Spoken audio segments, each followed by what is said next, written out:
What's up guys? For today's video, for today's vlog. Ngayong araw ay sasangatin nga namin itong mga pinakat naming siklong para sa mga alae. Nakakuha kami ng maraming alae, diretso luto, catch and cook. Tara at samahan nyo kami. Let's go!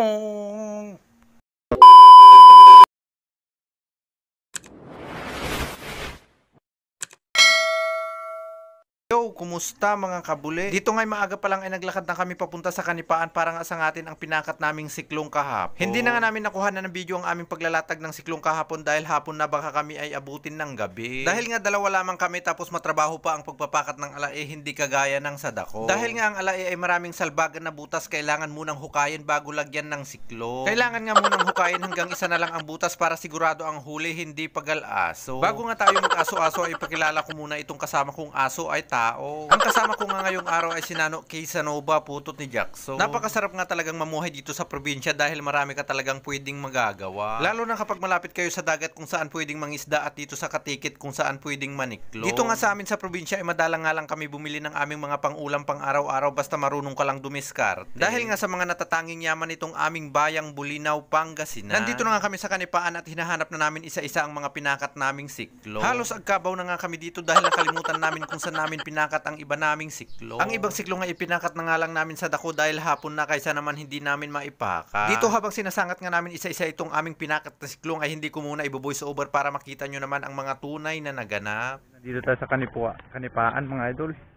Dito tayo naglatag ng ating mga mga trap, mga siklong. Tawag dito sa amin mga idol, siklong. Yun o, kuha no. Kuha no. Yan o. Kinuha na nano mga idol. Yan o, alae. Oh. Alae mga idol. Yun.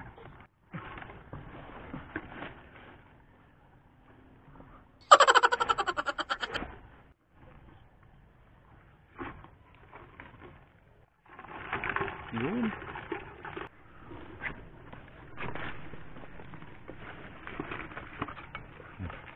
Yun.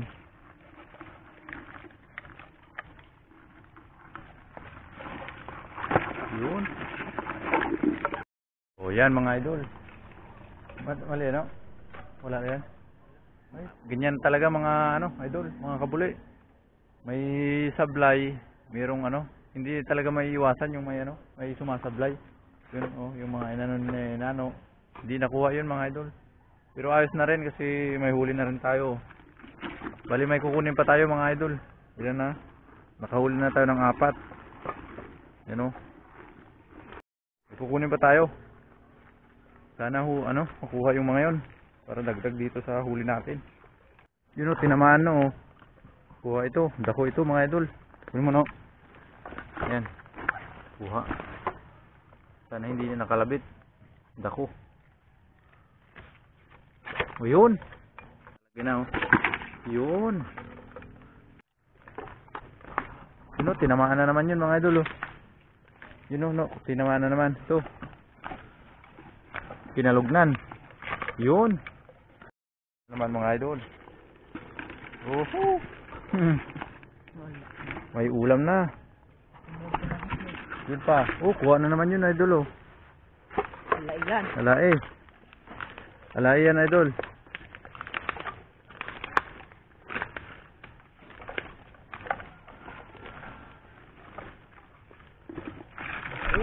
Alay yan.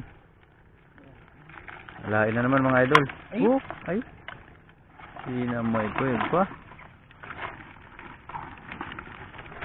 Oho. Por Diyos. Yung tatlong kuha mga idol. Tatlong sunod na natin nakuha. Bali maliit pa tong lagayan natin. Meron pa dito. Oh, umaano na sila. Yun o, tinamaan na naman no.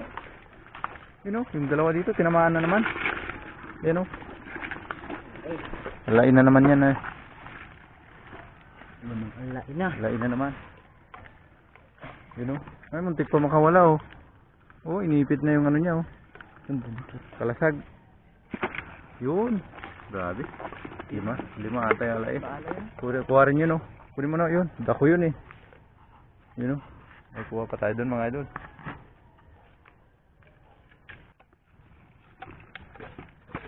Yun. Dito nga nakuha na namin lahat ang pinakat namin siklong kaya naman umuwi na kami. Ang suma total na nakuha namin ay 5 alai at 4 na dako. Pagkarating nga namin dito sa bahay, agad ko nang ibinuhos sa batya itong aming nakuha para mahugasan. Agad ko nang hinugasan para malinisan dahil agad ko na nga rin itong lulutuin. Ang paglilinis nga ng mga ganito ay kailangan gumamit ng brush para matanggal ang putik na nakakape. Maraming salamat sa palagi niyong pagsubaybay sa aming mga video at maraming salamat sa inyong pag-like at pag-share. Pagkatapos ko nga malinisan gamit ang brush ay tinanggalan ko na nga rin ng dumi itong alai dito sa kanyang buntot. Kailangan nga tanggalin to bago lutuin dahil nga ito ang kanyang dumi. Ang pagtanggal nito ay madali lamang naman, kailangan mo lang putulin itong dulo ng buntot. Pag naputol mo na ang buntot ay hilain mo lamang tapos susunod na yan. Kapag hindi mo nga ito natanggal ay magtataka ka na lamang bakit kulay itim ang sabaw. Por Diyos.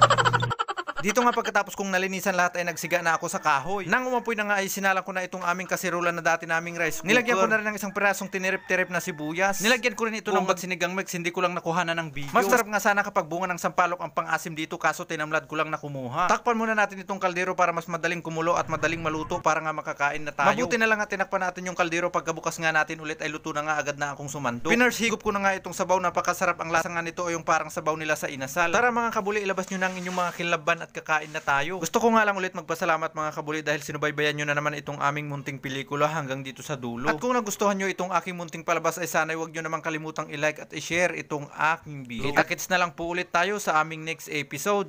Por Diyos.